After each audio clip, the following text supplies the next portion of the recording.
Oh, merci, vous pouvez tous vous asseoir. Oh mon Dieu, je m'attendais pas à tout ça. Eh bien, je tiens à dire, vous savez, ayant l'honneur de voyager dans différentes églises et tout, j'espère que vous réalisez tous à quel point nous sommes bénis de pouvoir venir ici chaque semaine et d'apprendre des meilleurs. Je veux dire, ils nous mettent constamment au défi de voir plus grand, de rêver plus grand, d'atteindre plus grand, de faire grossir nos biceps. J'ai dit au premier service, je n'ai jamais vu autant de bodybuilders dans une église. Et parfois, comme le pasteur Sheila nous dit, de nous serrer dans les bras ou de nous serrer la main. Certains d'entre vous ont failli me soulever. Ah, posez-moi, vous tous. Nous avons des gens vraiment grands et forts dans cette église. Mais combien d'entre vous ne m'ont jamais entendu auparavant? Levez la main. Ok. Combien d'entre vous étaient à la soirée Elle pour femmes vendredi soir? Hey! Avez-vous prévenu vos maris, vos fiancés? Je dois toujours aborder l'évidence parce que sinon vos amis vont dire est-elle sérieuse? Elle a la voix d'une fille de 7 ans? Je dois donc expliquer ma voix. Lorsque j'appelle Domino's pour commander une pizza, ils disent ta maman sait-elle que tu fais une commande? Et je dis toujours non, mais mon mari, oui. J'ai lu une écriture qui dit que Dieu parle d'une petite voix douce.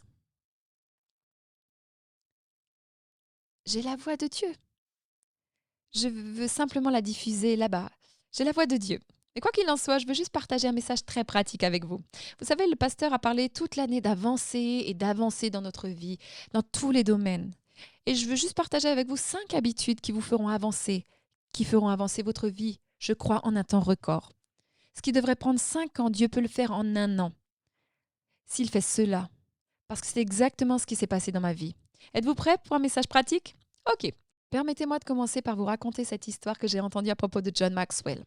Il y a des années, il organisait sa propre conférence et il a accepté à la fin de faire une séance de questions-réponses avec le public.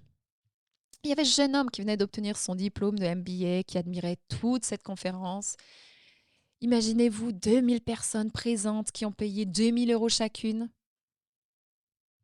J'aime prendre ma calculatrice de poche et faire le calcul, ok? Ok. 2000 fois 2000, c'est 4 millions d'euros en un week-end. Alors ce jeune homme dit à John Maxwell, il dit hey, « je veux faire ce que tu fais ». Maxwell lui dit « Eh bien, qu'est-ce que tu penses que je fais ?» Il dit « Tu prends la parole lors d'événements, tu écris des livres à succès, tu as un impact sur les vies, je veux faire ça. » John Maxwell dit « Jeune homme, il ne s'agit pas de faire ce que je fais. » Il dit « La question est, voulez-vous faire ce que j'ai fait pour pouvoir faire ce que je fais ?» Puis le jeune homme a dit « Eh bien, je veux diriger une entreprise, un département, une équipe. » Il a dit « Par où commencer ?» Maxwell a dit « Bonne question. Commencez par vous. » Il a dit « Si vous ne voulez pas vous suivre vous-même, pourquoi quelqu'un d'autre le voudrait-il » Voici ce que je veux dire ce matin.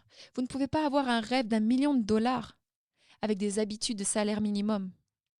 Vous ne pouvez pas avoir un rêve d'1 million de dollars avec des habitudes de salaire minimum. Le deuxième service est plus animé, hein, parce que vous avez tous dormi plus. Le premier service ne fait que regarder. Et je vais partager avec vous ces 5 habitudes. Mais d'abord, laissez-moi vous expliquer. Combien d'entre vous ont déjà entendu la règle des 5 de John Maxwell? Il enseigne un message sur la règle des 5. Ok, voici le message. C'est ce qu'il dit. Imaginez qu'il y a un arbre dans votre jardin et que vous allez prendre une hache, ce que j'ai, et que vous tapez 5 fois vers cet arbre et que vous posez la hache. Le lendemain, vous prenez la hache, vous tapez 5 fois sur l'arbre. Vous le posez. Chaque jour, vous tapez 5 fois sur l'arbre. Il a dit pas 500, pas 50. Qu'arrivera-t-il finalement à l'arbre si vous le frappez 5 fois par jour? Il dit un jour, ça va tomber. Nous n'avons pas à en débattre. Il n'y a aucun doute à ce sujet. John Maxwell dit simplement, trouvez votre arbre. Par exemple, quel est votre rêve, votre objectif? Que si vous deviez faire 5 choses simples chaque jour dans la direction de ce rêve, des montagnes de rêves impossibles commenceraient à s'effondrer. C'est ce qui s'est passé dans ma propre vie. Et juste pour vous donner un peu d'histoire, parce qu'il y a beaucoup de gens qui ne m'ont jamais entendu parler de moi auparavant, et vous devez vraiment apprécier ce que Dieu a fait. Vous savez, nous sommes tellement reconnaissants. J'ai l'impression d'être la personne la moins susceptible de faire ce que je fais. Et vous savez, comme David, il a choisi la personne la moins probable parce que personne ne m'a jamais vu faire ça, mais Dieu fait de grandes choses. Je pense que nous avons 35-36 millions de vues sur YouTube maintenant, presque 300 000 abonnés, 14 ou 15 livres que j'ai écrits. Notre ministère a une émission de télévision appelée Vivre vos rêves. Tant de choses incroyables. Et pour l'apprécier, il faut connaître l'histoire, n'est-ce pas? Donc très rapidement, je disais au premier service, j'ai grandi dans une maison où la parole de foi était si forte. Certains d'entre vous connaissent peut-être mon père Jerry Savelle, c'est mon prédicateur préféré.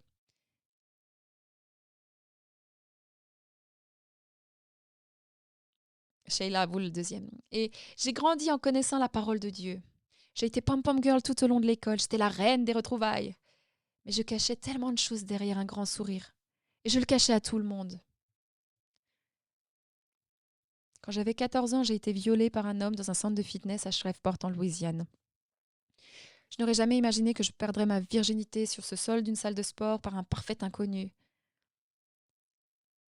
Et Satan a pleinement profité de ce moment. Au moment où cela s'est produit, j'ai instantanément pris l'image de moi-même que je pensais littéralement que j'étais la personne la plus laide du monde. Je pensais que j'étais grosse, je pensais que je ne valais rien, que j'étais trop timide. Et c'est pour ça que c'est arrivé. Je suis trop peu sûre de moi et vous avez probablement entendu cette phrase selon laquelle vous vous comportez d'une manière cohérente avec la façon dont vous vous voyez. Si vous vous considérez comme une ordure, vous laisserez les gens vous traiter comme une ordure. Et c'est ce que j'ai fait. Je suis rentrée dans une relation abusive avec un gars et je suis restée avec ce gars pendant plus de 2 ans. Il me faisait tout, me jeter par terre, m'étrangler, m'enfermer dans une voiture et me cogner la tête sur le volant à plusieurs reprises. Et je suis restée avec lui parce que je me sentais tellement inutile. Je suis enfin sortie de cette relation. Et quand j'étais à l'université, à Texas Tech, mon dernier semestre d'université, juste avant d'obtenir mon diplôme, je suis tombée enceinte avant le mariage. Je me sentais comme le plus grand échec, la plus grande perdante. J'ai emprunté la robe de mariée de ma sœur et je me suis mariée 3 semaines après avoir découvert que j'étais enceinte. Imaginez marcher dans l'allée et que votre père, Jerry Savelle, Kenneth Copeland célèbre le mariage. J'avais tellement honte. J'ai littéralement parcouru l'allée la tête baissée. 3 semaines après mon mariage, j'ai perdu mon bébé. Et je me sentais comme une perdante. J'ai en quelque sorte glissé dans une ornière sans m'en rendre compte pendant 11 ans. Et tout d'un coup, en 2002, c'était 11 ans après mon mariage, en 2002, j'ai juste regardé ma vie. J'étais séparée de mon mari. J'étais sur le point de divorcer. Je vivais d'un chèque de paye à l'autre. Je n'avais pas d'argent sur mon compte épargne. Je n'avais aucune vision dans ma vie. Ma maison était en désordre. J'étais un gâchis. À cette époque, j'avais une petite fille de 5 ans qui me cherchait comme modèle.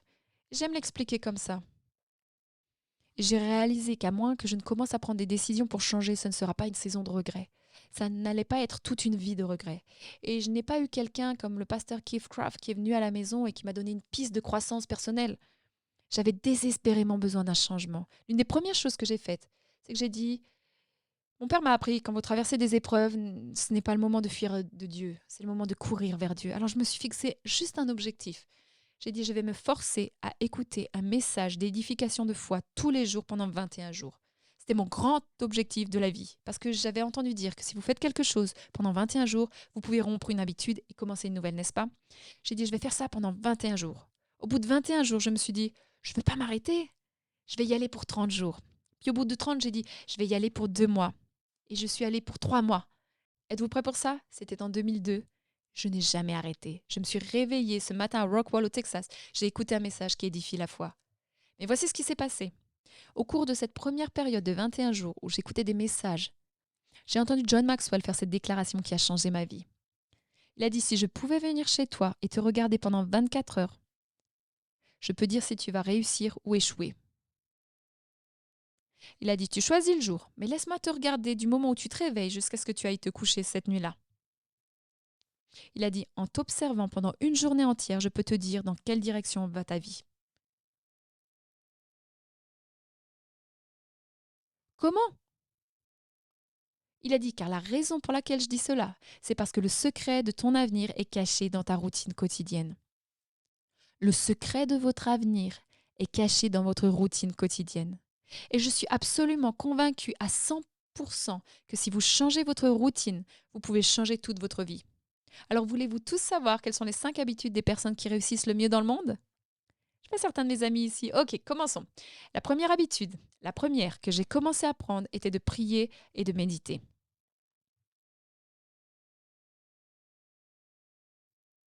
Prier et méditer. Bien sûr, prier, c'est parler à Dieu. Méditer, c'est écouter Dieu. Je n'avais aucune idée que les gens qui réussissent méditent. Je parle de Jennifer Aniston, Cameron Diaz, Lady Gaga, Katy Perry, Orlando Bloom, Steve Harvey, Jerry Seinfeld. Ils méditent. Gardez à l'esprit que la plupart d'entre eux communiquent avec l'univers, mais nous communiquons avec le créateur de l'univers, n'est-ce pas? Mais voici quelque chose que mon père m'a appris. Il a dit que quand vous entrez dans votre temps de prière avec le Seigneur, prenez toujours deux choses avec vous. Un carnet, un stylo. Un stylo de la taille du Texas. Mais il a dit, entraînez-vous à entendre la voix de Dieu.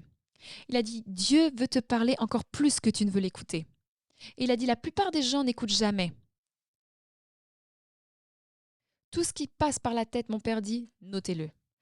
Même si vous n'êtes pas sûr, est-ce que c'est Dieu ou juste ma propre tête, il dit, écrivez-le et commencez à vous entraîner à entendre la voix de Dieu.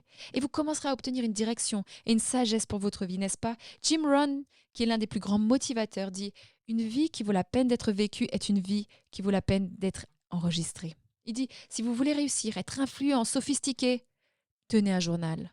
Eh bien, j'ai commencé à faire cela et c'est devenu l'une des choses les plus précieuses de ma vie parce que cela m'a donné une direction. C'était comme un GPS que je programmais dans ma voiture et maintenant je sais où aller. Les gens qui réussissent prient et méditent. Ils gardent leurs pensées dans un journal. Vous êtes prêts pour la deuxième habitude? Ok. Numéro 2, c'est que les gens qui réussissent lisent. Maintenant, je racontais cela au premier service parce que honnêtement, c'est une histoire vraie. Je détestais lire. Les seuls livres que je n'ai jamais lus en dehors de l'école étaient un livre sur la gymnastique et le manuel des Pom-Pom Girls des Dallas Cowboys. Ce sont les seuls livres que j'ai jamais lus pour le plaisir. Je détestais lire. Lors de l'obtention de mon diplôme universitaire, j'ai obtenu mon diplôme ce semestre, horrible, douloureux. Nous étions à Lubbock, au Texas, chez El Chicos. J'avais ma casquette, ma robe, et je pense que j'ai dit la chose la plus stupide que j'ai jamais dite à toute ma famille. J'ai dit, je n'étudierai plus jamais. Je pensais que j'avais payé mon dû. J'ai obtenu mon diplôme avec mention. Je ne prendrai plus jamais un livre. Ce qui est triste, c'est que j'ai tenu ma promesse stupide pendant 11 ans de ma vie. Pendant 11 ans, comme je vous l'ai dit, j'ai vécu d'un chèque de paie à l'autre. Pas d'argent sur mon compte, pas de vision, pas de rêve. En fait, mon emploi du temps était ça. Je me réveillais à la dernière minute pour aller travailler. Je sautais dans ma voiture, allumais la radio, écoutais, dansais, chantais jusqu'au bureau. Je travaillais toute la journée et je travaillais dur pour mon travail. J'étais un écrivain fantôme. J'ai écrit 25 livres pour mon père. Mais une fois le travail terminé, je sautais dans la voiture, j'allumais la radio, je chantais tout le long du chemin jusqu'à la maison. Je rentrais à la maison, j'allumais la télé et je la regardais pendant des heures. Je refaisais ça le lendemain. Et le lendemain. Pendant 11 ans, ma vie était une moyenne. Tout d'un coup, un jour, j'ai décidé de me forcer à lire. C'était littéralement comme une torture. J'ai pris un livre, j'ai réglé l'alarme de mon téléphone pour 20 minutes et je me suis forcée à lire. Et j'ai continué à regarder l'horloge et je lisais ce livre. Et tout d'un coup, quelque chose de surprenant a commencé à se produire. Plus je lisais, plus je commençais à apprendre. Plus j'apprenais, plus je commençais à gagner du savoir. Savez-vous ce qui s'est passé les 11 années suivantes de ma vie? Mes revenus ont plus que quadruplé. J'ai une promotion massive. Je suis passée de l'écriture de livres fantômes pour mon père à l'écriture de mes propres livres. Je suis passée de la participation à des conférences à être conférencière. Je suis passée de regarder la télé pendant des heures à animer une émission de télé. Que s'est-il donc passé? J'ai commencé à grandir. Tout a commencé à grandir. Mes relations se sont développées, ma maison a grandi, mes vacances ont grandi, mon salaire a augmenté, mes opportunités ont augmenté. Tout grandit quand on commence à grandir. Et j'aime le dire comme ça. J'ai finalement découvert la clé du succès qui se trouve être ce que j'ai. Et je le dis comme ça, continuez à s'éduquer, continuez à vous éduquer. Je pense que j'ai le temps. Je vais vous raconter l'histoire de Jim Rohn parce que nous aimons cette histoire, n'est-ce pas? Ok, Jim Rohn est l'un des plus grands motivateurs et notre pasteur a pu le rencontrer, mais quand il a appris pour la première fois le succès, il dit qu'il avait quelques centimes dans sa poche, il n'avait rien à la banque et il blâmait tout le monde pour où il se trouvait dans la vie. Il blâmait le gouvernement, son patron, les impôts, il blâmait tout le monde. Et cet homme très riche a commencé à le guider, à lui enseigner le succès. Et il a été très direct avec lui. Il a dit, Jim, ce que tu as à ce moment de ta vie, tu l'as attiré par la personne que tu es devenue. Il a dit, si tu n'as pas grand-chose, peut-être c'est parce que tu n'es pas grand-chose. C'est un peu offensant, n'est-ce pas? Et cela l'a blessé. Alors il a dit, j'ai montré mon chèque de paye à cet homme et j'ai dit, mais tu comprends pas, c'est tout ce qu'il paye. Et son mentor lui a dit, non, c'est tout ce qu'il te paye. Il a dit, il paye les autres plus dans ton entreprise.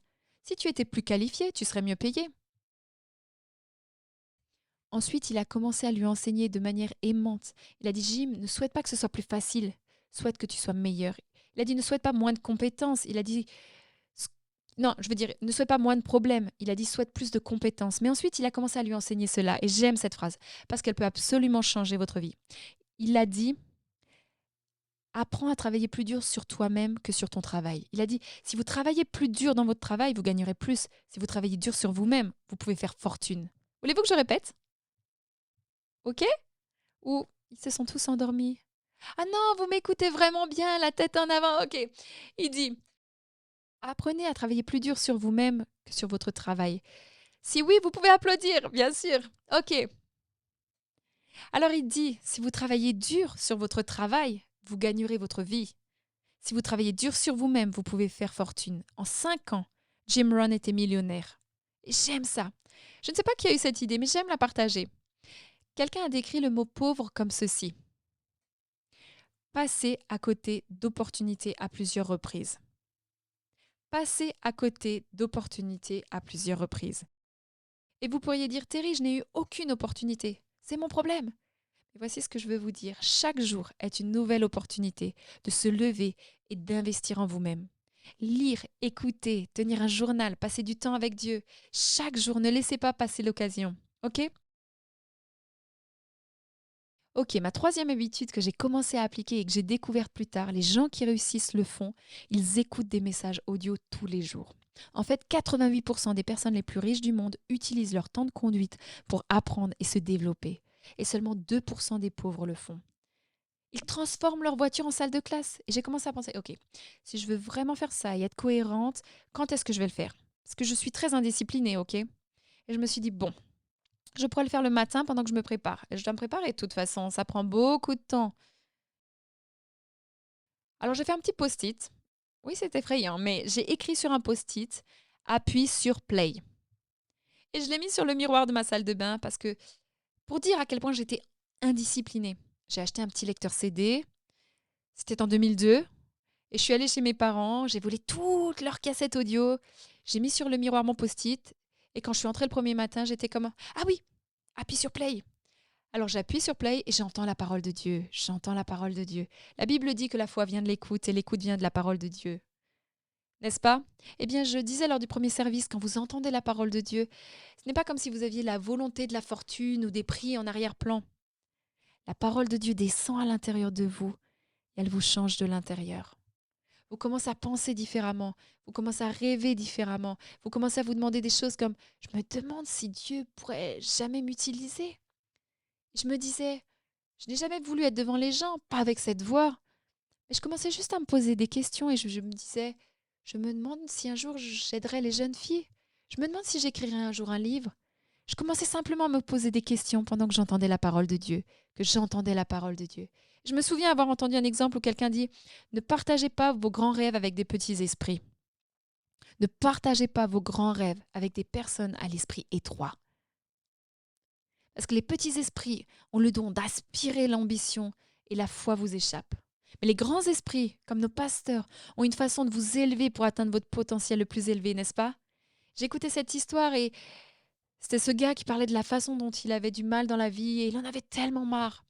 Un jour, il a dit, il a juste regardé ses amis les plus proches et il s'est rendu compte que de deux choses. Un, il détestait le travail acharné. Et deux, ils n'avaient aucune intention ni désir d'améliorer leur vie. Alors il s'est dit, il a demandé à un homme très riche, il a dit, comment avez-vous réussi à avoir un tel succès?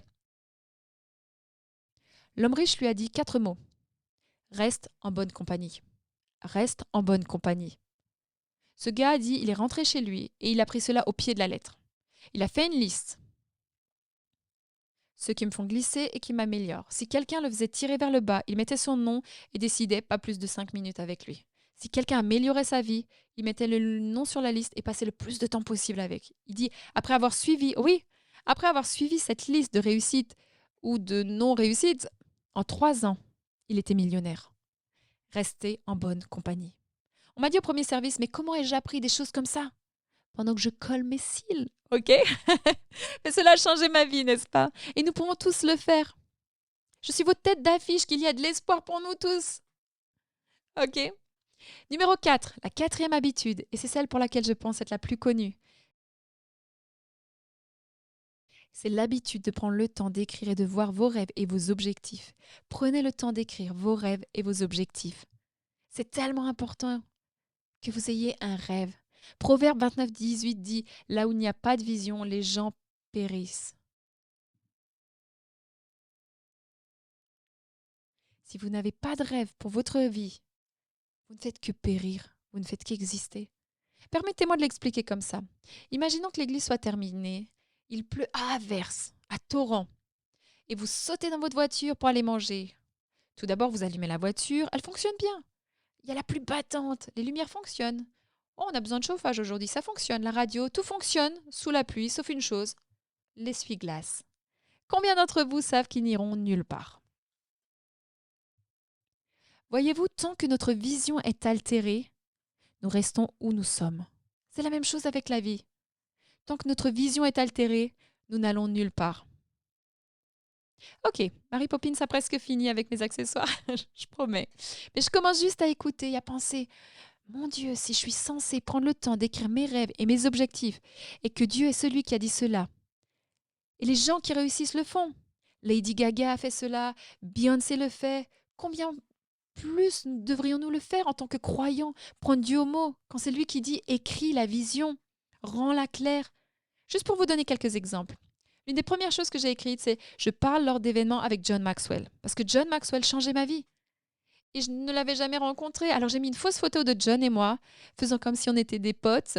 C'est totalement faux. Mais j'ai dit « je parle lors d'événements avec John Maxwell ». J'ai mis toutes sortes de photos. J'ai mis des photos de livres que je voulais traduire. Et c'est super drôle, j'ai dit, je suis invitée à prendre la parole aux plus grandes conférences du monde. J'ai dit, j'ai ma propre conférence pour femmes. Alors je suis allée sur le site web de Joyce Meyer, j'ai imprimé sa photo qui parle devant des milliers de femmes. J'ai coupé la tête de Joyce, j'ai mis la petite Terry. Je porte la chemise de Joyce. C'est une jolie chemise. Mais j'ai partagé cela avec mes amis et ils riaient, comme vous, parce que ça a l'air si ridicule. Et j'ai juste cherché sur Google un jour, quelle est la plus grande église d'Amérique? Eh bien, c'est l'église de Joel Osteen, c'est Lakewood Church. Et j'ai imprimé le logo. Et quand je suis allée visiter Lakewood, j'ai posé près du podium de Joel Osteen comme si je me préparais à aller parler. Qu'est-ce que je faisais? Je rendais la vision vivante. Je la voyais, n'est-ce pas? Voir avec l'œil de la foi. Et j'ai découvert qu'il y a un principe dans la parole de Dieu selon lequel vous devenez ce que vous voyez. Quoi que vous gardiez sous vos yeux, cela finira par se manifester dans votre vie. Nous n'avançons que vers ce que nous voyons constamment. Et juste pour vous donner une preuve, je suis ici en train de parler lors d'événements avec John Maxwell. C'est plus du faux. Et comme le pasteur l'a dit, c'est mon conférencier invité, ce qui me fait encore flipper, mais me voici en train de parler à des milliers de personnes lors de conférences. L'année dernière, j'ai pu parler à 20 000 entrepreneurs. Ils m'ont permis de faire un appel au salut auprès de ces 20 000 hommes et femmes dans le business. N'est-ce pas incroyable? Seul Dieu peut faire cela. Ici, je parle en fait à l'église Lakewood. Le soir où j'ai pris la parole, c'est Victoria qui m'a conduit et nous nous sommes garés dans le garage et j'ai juste jeté un coup d'œil et il y avait le signe même que j'avais cherché sur Google il y a des années. J'ai sorti mon téléphone, j'ai pris une photo et j'ai retenu mes larmes. Qu'est-ce que je dis? Prenez Dieu au mot, écrivez la vision, rendez-la claire. Et permettez-moi de vous donner cet exemple rapidement, parce que vous vous dites peut-être, Thierry, je m'en fiche de t'entendre parler de tes rêves, je ne sais pas par où commencer. C'est ainsi que j'aime expliquer aux gens par où commencer. Imaginons que nous soyons le 31 décembre de l'année prochaine. Pas cette année, l'année prochaine. C'est le réveillon du Nouvel An. Vous avez votre chapeau de fête, les filles, vous avez votre robe à paillettes, et vous vous tournez votre ami. et vous dites 2024 a été l'année la plus incroyable de toute ma vie. Que faudrait-il qu'il se passe pour que vous disiez cela? Quoi qu'il en soit, notez-le. Ne laissez pas vos objectifs dans votre tête, écrivez-les. Saviez-vous que vos chances de succès augmentent de 42% simplement par le fait que vous preniez un crayon et du papier et que vous écriviez vos objectifs? Il se peut que vous mettiez une photo de l'argent et que vous découvriez combien de dettes vous avez. Et vous dites, je déclare par la foi, je suis libre de dettes, 14 756 euros et 93 cents. C'est une vision claire, n'est-ce pas? Où je vis dans la maison de mes rêves et vous avez la photo de votre maison. Je pèse mon poids parfait idéal. Je racontais aux femmes que j'ai des photos ici d'une fille avec une grande silhouette. J'ai coupé sa tête et j'ai mis la mienne dessus. Mais écrivez vos rêves, vos objectifs. Montrez à Dieu que vous êtes sérieux à ce sujet. Est-ce que cela vous aide? Et mon dernier point, numéro 5. Et j'ai dit cela lors du premier service et je suis un peu gênée de le dire, de parler de cette habitude. La 5e habitude, c'est l'exercice. Les personnes qui réussissent le mieux au monde font de l'exercice. Je sais que toute cette église est pleine de bodybuilders. D'hommes, de femmes, je vois vos biceps qui me regardent en ce moment. Mais j'ai dû me dire en 2002, alors que je changeais mes habitudes, Terry, arrête de regarder l'heure que tu n'as pas. Regarde les 20 minutes dont tu disposes et va faire une promenade. Fais quelque chose. Et vous savez, vous diriez 20 minutes vont pas changer mon corps. Mais 20 minutes multipliées 30 jours dans un mois, c'est 10 heures d'exercice physique. Vous allez vous sentir mieux après 10 heures. Et je veux partager cela avec vous très rapidement parce que je l'ai dit au premier service. L'une des plus grandes choses que j'ai apprises en matière de santé et de forme physique, c'est qu'il y a 14 ans, quand j'ai eu 40 ans, les gens ont commencé à me dire « Terry, ton métabolisme va changer radicalement quand tu auras 40 ans. Fais attention, tu vas devoir t'entraîner 2 fois plus dur que lorsque tu avais 30 ans. » Et des trucs comme « Tu pourras plus manger de cupcakes, tu les aimes tellement. » Et j'étais vraiment comme « Je lis ça, Satan, au nom de Jésus. » J'ai cet amour pour les cupcakes. Et les gens me disaient, ils me le disaient beaucoup, tu pourras plus manger de cupcakes. Et plus je l'entendais, plus je commençais à être d'accord avec cela. Et plus j'étais d'accord avec cela, plus cela commençait à sortir de ma bouche. Et vous savez, la parole de Dieu dit, la vie et la mort sont dans le pouvoir de la langue. Si vous voulez savoir où va votre vie, écoutez les mots qui sortent de votre bouche, n'est-ce pas? Alors tout d'un coup, j'ai commencé à réaliser, ok, oui, c'est important ce qui s'en vient ou ce qui se passe dans ma bouche. Et en ce qui concerne la forme physique, ce qui est le plus important, c'est ce qui sort de ma bouche. Et j'ai juste fait une liste de déclarations positives. Et j'ai arrêté de parler négativement. Et j'ai commencé à dire des choses comme je suis en forme, ferme et musclée, je suis dans la meilleure forme de ma vie, j'ai un métabolisme rapide, je suis enthousiaste à propos de la vie, je suis pleine d'énergie, j'adore m'entraîner, je suis disciplinée, esprit, âme et corps. Et j'ai déclaré ça avec la parole de Dieu et j'ai commencé à dire ainsi sera ma parole qui sort de ma bouche. Cela ne reviendra pas vide, mais accomplira ce qu'il me plaira. Et je suis dans la meilleure forme de ma vie au nom de Jésus. Vous aimez cela? J'ai oublié de vous dire celle-ci. C'est l'une de mes déclarations préférées. Je mange ce que je veux manger et je maintiens mon poids parfait. C'est génial, n'est-ce pas? Mais savez-vous que plus je commençais à faire cela, plus le poids commençait à diminuer. Maintenant, voici quelque chose avec lequel je veux vous mettre au défi. Si vous n'êtes pas sûr que ce que vous dites vous aide ou vous blesse, entraînez-vous à faire cette déclaration après chaque phrase. Et c'est exactement ce que je veux. Peu importe ce que je fais, je ne peux pas perdre de poids, c'est exactement ce que je veux. Je suppose qu'on n'aura jamais notre maison, c'est exactement ce que je veux. J'ai perdu un autre bébé, je suppose que je tomberai jamais enceinte, c'est exactement ce que je veux. À ce rythme, on sera endetté pour toujours, c'est exactement ce que je veux. Si ce n'est pas comme vous le souhaitez, ne laissez pas cela sortir de votre bouche, n'est-ce pas? Ok, je vais donc vous mettre au défi de parler dans la direction que vous voulez que votre vie aille. En fait, ce livre de rêves que je vous ai montré chaque matin, même ce matin, avant de quitter la maison, je sors ce carnet de rêves et j'appelle ces choses qui ne sont pas comme si elles étaient. Permettez-moi de conclure avec ceci. J'ai dit au premier service, je regardais quelque chose et il parlait de ce célèbre braqueur de banque nommé Willie Sutton. Et je ne sais pas si vous avez entendu parler de lui, mais il braquait toutes ces banques encore et encore et encore et la police n'avait pas pu l'attraper. Finalement, ils l'ont attrapé. Ils lui ont simplement demandé « Pourquoi continuez-vous à braquer toutes ces banques ?» Et vous savez ce qu'il a répondu? Parce que c'est là que se trouve l'argent. Je veux juste que vous sachiez Le succès est dans votre routine.